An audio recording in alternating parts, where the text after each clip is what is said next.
Welcome to Five Formations. It's myself, Culture Cams, and I'm joined today by, of course, Rio Ferdinand. We are going to give you a tactical breakdown of the big, legendary Premier League fixture, the 2004 meetup between Man United and Arsenal when we broke the Invincibles. And listen, there's going to be a lot of salty Arsenal fans in this one, but there's things that we're going to clarify. A certain somebody maybe should have been off the pitch. We'll see what he has to say about that one. Great tackle. 20 years on, Arsenal fans are still... Is it that long? It's 18 years. Wow. And they're still looking for... I still get Arsenal fans come up to me and say you should have been sent off in that game. Yeah. Like, it was a great tackle, seriously. Ljungberg was going through. Yeah. I just thought I'd take a card if I can't get the ball, don't matter. Last man, you take a card. Yeah, it weren't like it's a day where you breathe on a man and he goes down, it's a red card, it's different. Let's get into the actual lineup. So I'll go with the Man United team and you'll do the Arsenal one. So you got Gary Neville at right back. Obviously had Roy Carroll in goal. Gary Neville at right back. Yourself, Mikel Silvestre, Gabriel Heinze, Phil Neville, Paul Scholes, young Cristiano, Ryan Giggs, young Rooney, and the hitman Ruud van Nistelrooy up there in a 4-4-2 kind of setup. Pretty basic. I don't think it was the greatest Man United team in your time. For sure, you got a young developing Rooney, young developing Ronaldo. I mean, when I see Phil Neville starting in centre mid, I ain't got much hope, but I've got to win it. We were a team in transition. This is when Jose had come in. Obviously, the Invincible team at Arsenal, who were formidable at the time. And we were just finding our feet and trying. The manager's creating a new team. Obviously, you spoke about young Ronaldo and young Rooney. Myself being one of the young guys as well in this squad. But you had plaits. Yeah, the braids. What's going on? Yeah, people are still copying it from now. So it's cool. But it was. But what I remember this game because obviously we didn't want this team to continue going on doing what they were doing. They were dominating.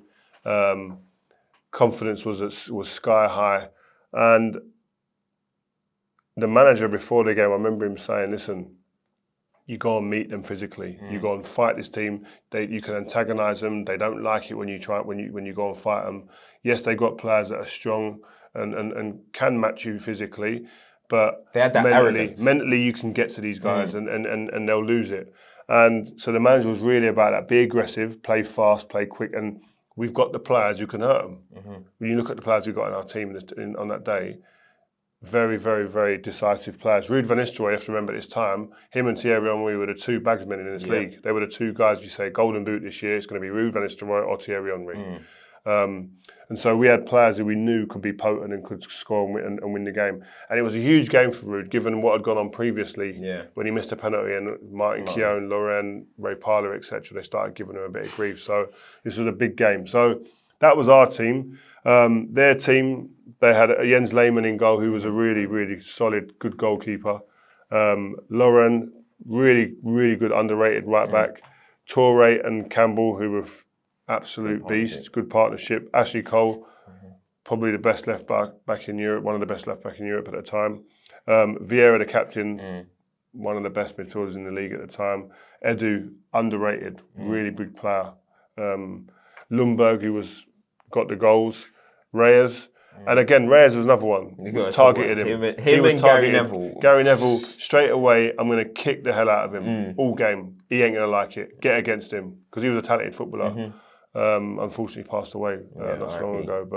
But he was a very talented player. And the only way Gary Neville thought he could stay with him was by kicking him. And he did it. And he really basically kicked him out of the game. And then you've got one of the best double acts we've ever seen in Premier League history. Thierry Henry and Dennis Bergkamp. Need no introduction. No more needs to be said. Why was there such a hate towards these two teams? Like, why did they hate each other? Did you guys feel that as well? Did you carry that on? The whole Vieira, Keane thing, Wenger, Fergie. Did you walk in say privately to yourselves like we got to give it to them because this is a big, big, big rivalry? Because when you played against Chelsea, there wasn't that around this time they were a better team than us. Around this time, and just before this, it was very close, and after this, it was very close. So it was always a fight, and our motto always was we could outfight these. They don't like it when you get right against them. Listen, they got individuals in that team who could do it. Vieira would stand up with anybody. Yeah. But we felt there were always a couple of players in the team where we could get to, and you could get a reaction out of, and they would lose concentration maybe. And at this time, we weren't at our peak best in the time that I was there. And sometimes you've got to find what's the best lever for you. And physicality was that for us, especially in this game. When you're playing up against someone, you talked about the double act. When you're playing up against someone like Thierry Henry and Dennis Bergkamp, as a centre-back, you know Henry's going to probably pull over into these left-hand sides, try and get in behind the other centre midfielder and kind of make the fullback, work the fullback, maybe not so much yourself, only until he maybe engages with you. How did you, like the night before, for example, you know you're playing against Thierry Henry, how did you sleep? Thierry was possibly, for me, the best player played in the Premier League. Yeah, I agree. Unreal footballer. But he never actually played like that against me. So when people say about players that were the hardest for me to play against, he didn't really play. He's just the way he played football wasn't. He didn't allow you to mark him. That was part of his greatness. He, like you say, he'd play there and he'd try and engage the fullback. He'd engage the midfielder to come there, create space for other people. Then all of a sudden, bang, he'd get into it and join play. I found it harder to play and prepare to play against this man, Dennis Bergkamp, because Thierry would fly about and roam about, and he would be here, and then all of a sudden the game would develop or whatever, and then he'd just go and stand in positions like that. And then I would always be, as a young centre back, your biggest concern is the centre forward. Now, the decision you've got to make then: do I go and mark him, or do I stay in my set here? And so, as a young player, you want to engage, you want to go all the time.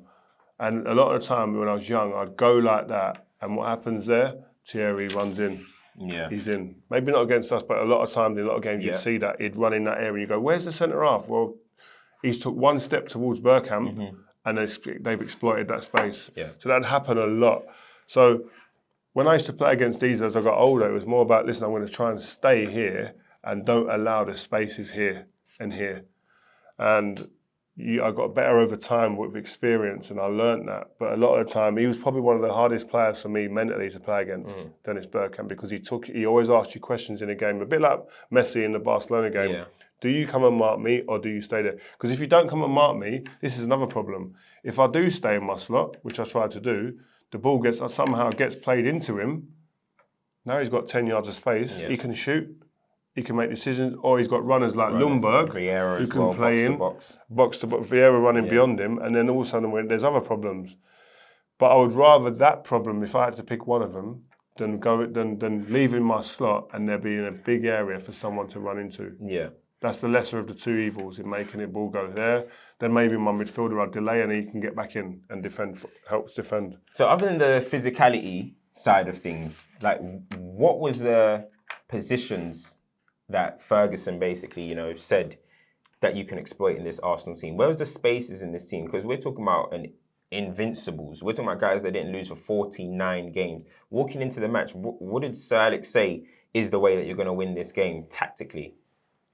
A lot of it would be see, you look at that team, and I'll go back to it, and you look at someone like Ryan Giggs, the intelligence that he played with as well, and Lauren physically could match Ryan Giggs. But again, he would come in here. You've got Rooney slotting around these areas, and you've got Van Nistelrooy always on the shoulder like that. And he'd say, listen, I'm going to come in, and he'll come with you all the time. Lauren, let him come in, and then there's the spaces in behind, and getting behind the full-back, in between the centre half. And also, when you get the 1v1 with Cristiano, all you're saying is these three players to occupy the box.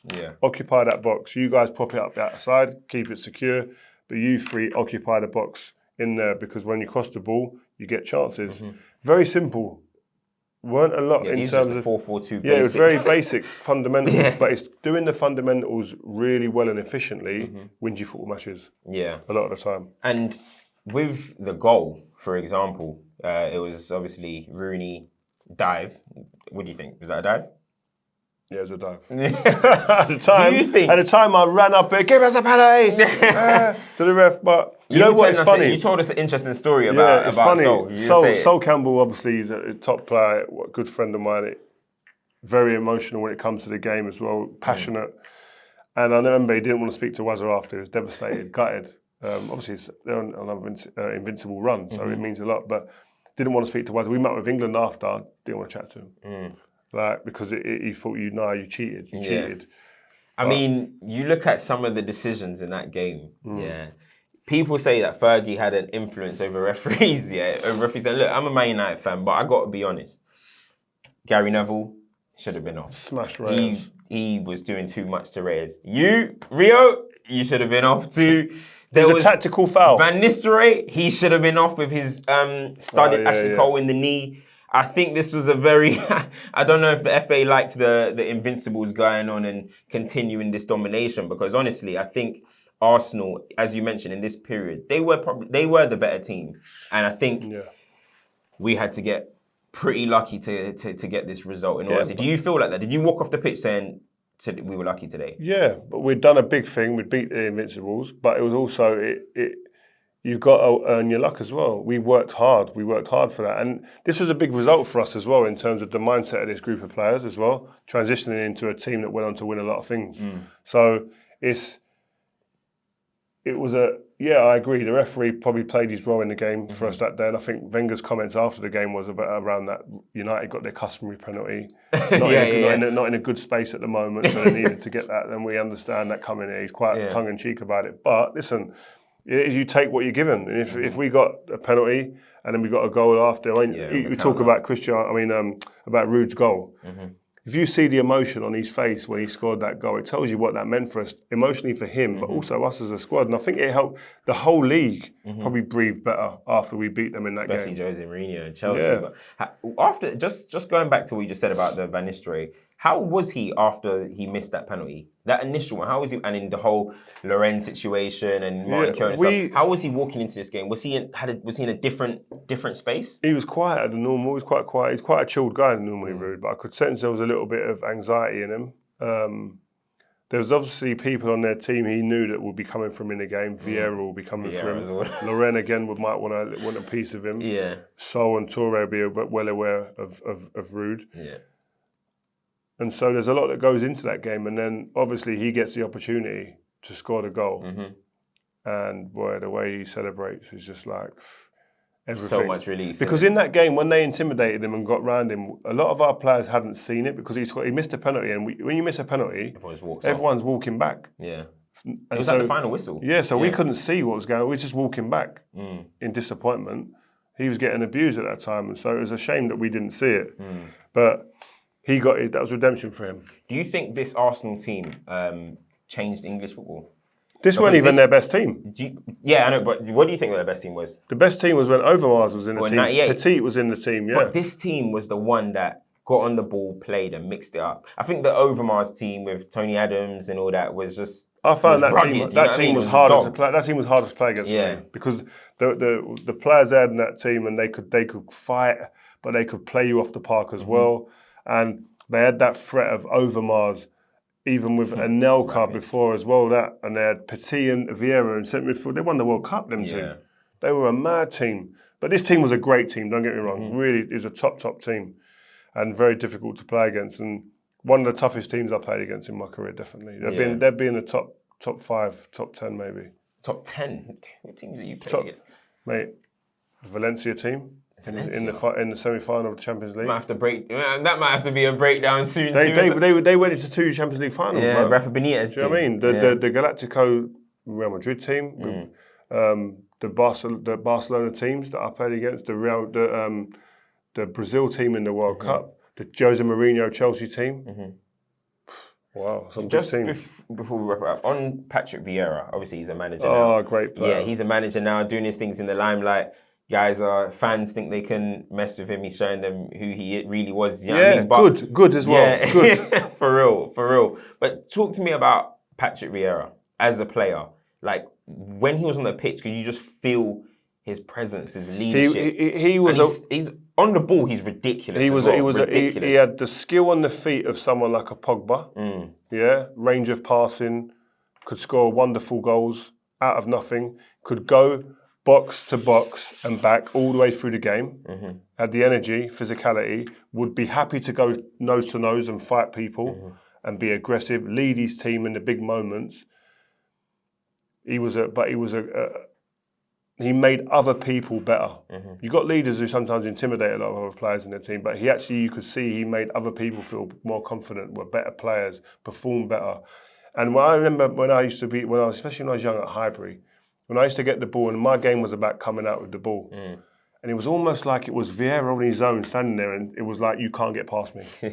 It was like he was just like a big man. He's like 6'4", by the way. Yeah. He was massive, and I just think, how am I going to get the ball around this guy, man? Long legs, he anticipates, he reads. He had every facet of the game he had locked down.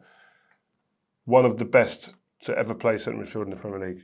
Yeah, no, I mean, I fully agree with that. I think he's somebody that now as time goes on, he kind of gets slept on a little bit because, you know, everyone likes the goals, the assists and stuff, and he maybe wasn't that, but... I'll tell you one key battle in these games always was this area. Ashley Cole against Cristiano Ronaldo. Ashley Cole's the only fullback I've ever seen consistently have good games against Ronaldo. Ronaldo had these moments, but very few against him. And it was because, as well, Cristiano was young, and he was probably a bit naive in the fact that he didn't actually think, let me just go and play a little bit in there. Mix it up a little bit. Let me mix it up a little bit. He was always, because he was so brave and so kind of, his mindset was, I am the best winger and I will get past you, don't worry. So keep giving me the ball here and I'm going to keep going at you the same. Ashley Cole, he likes that. But the moment you started to run inside of Ashley and ask different questions, that was when Ashley wasn't as dominant as he was 1v1 out there, because Ole Gunnar Solskjaer used to play against him, and I remember the manager worked this out. He used to play Ole Gunnar Solskjaer here, and he'd say to Ole, stay wide sometimes, but then as the play develops, run inside him, run behind him, run inside, run there. We see a lot of wingers and making now. Ole done this, and if you ask Ashley Cole about who's hard to play against, Ronaldo or Ole Gunnar Solskjaer, he'd say Ole, 100%. That's actually mad. So through this period, 98, let's say, I know you weren't at United at the time, you joined a bit later, but from like that 98 period to, let's say, 2004, 2005, would you say this is the best Premier League rivalry of all time? Yeah. I mean, we're going through a moment right now of Liverpool and City, and, you know, people are putting that as potentially, you know, Carragher and these guys are always trying to push the Liverpool prop. The difference that this had, the quality of the football right now and the standard that they've set in terms of the consistency has never been seen before. That consistency, the points that they're amassing on a regular basis, never been seen. But football's more than that. Football's about rivalries as well. It's about emotion. It's about subplots.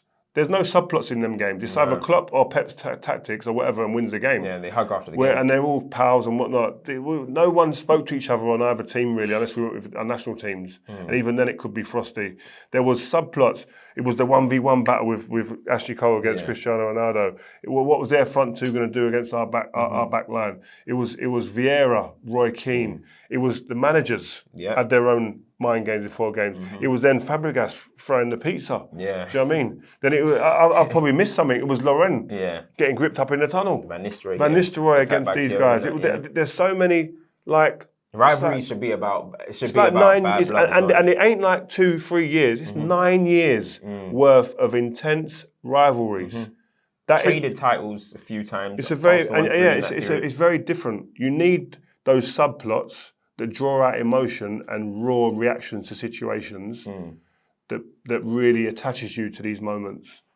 Like even it's the same thing that when you look in Spain when Jose Mourinho was at the Real Madrid, Barcelona, there was that subplots. There was, as you mentioned, that was that bad blood as well as the quality on the pitch. And I think with this Liverpool City kind of era now, it's nice on the pitch as you mentioned, but even me personally, I think the Invincibles would beat Liverpool anyway. I mean, City right now, I'm not too sure, but with Liverpool, I think they could beat Liverpool. I think these are still top teams. And I know we look at the points and we say 97 points and stuff, but the game's changed. It's all if buts and maybes, isn't it? Like we could always put flow eras against teams from different eras against other teams, and we'd all back our own teams. You know what I mean? So, but I enjoy this era. I'm loving it. The quality. The game that stood out for me this season was the City-Liverpool game, the 2-2 in the league. And Anfield? The one with Salah's goal, or is it the second one at Etihad? Both games are good, but the second game in the season, I forget where it was. The quality in that game it was top. Top. Yeah. Yeah, but I fair didn't see enough. no one scratching anyone's eyes out. There I we didn't go. see no one smashing someone into the first row of the stands. I didn't see someone veins busting in their Yeah. neck to get at people. Like, that's the bit that I like as well. I want Yeah. both. I'm greedy. Yeah, I mean, I'm exactly the same. And guys, again, that was the 5 formations tactical breakdown for Arsenal versus Manchester United. 2-0 to United and the Invincibles, and no Premier League title since then. Wow. Thank us later. You know what I mean? Thank us later. Guys, send us your favorite games that you want to see broken down by myself and Rio, of course. Make sure you like, make sure you share and subscribe, and we will see you again. We're out.